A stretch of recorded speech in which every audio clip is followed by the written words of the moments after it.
আসসালামু আলাইকুম ওয়া রাহমাতুল্লাহি ওয়া বারাকাতুহু।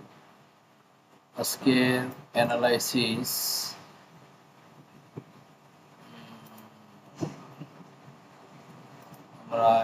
করব। আজকে প্রথমত 1 আওয়ার দেখব, এরপর আমরা কিছু ড্র করব। এই 1 আওয়ার্সে আমরা এখানে একটা সাপোর্ট রেজিস্ট্যান্স তৈরি করলাম, এখানেও একটি সাপোর্ট রেজিস্ট্যান্স তৈরি করলাম, এখানে একটা করলাম। এরপরে আমরা এখানে যেহেতু গত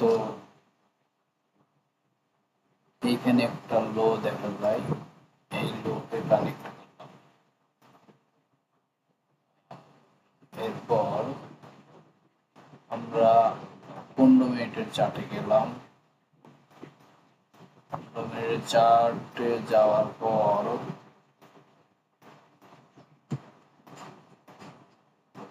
এখানে মার্কেটটা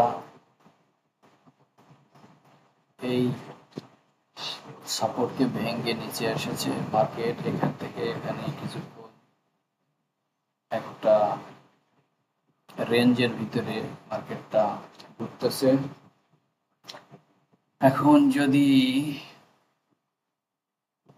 মার্কেটটা এখান থেকে এই রেজিস্ট্যান্স ভেঙে পুলব্যাক করে, তাহলে এখান থেকে এন্ট্রি হবে, এখানে হবে টিপি। আর যদি এখান থেকে সাপোর্ট ভেঙে নিচে যায়, এখান থেকে একটা পুলব্যাক করে, তাহলে এখান থেকে সেল হবে এই পর্যন্ত টিপি। এই হলো আজকের মোটামুটি অ্যানালাইসিস। দেখা যাক এখন গোল্ড কি করে। ইনশাআল্লাহ সকলে ভালো থাকবেন। আসসালামু আলাইকুম ওয়া রাহমাতুল্লাহি ওয়া বারাকাতুহু।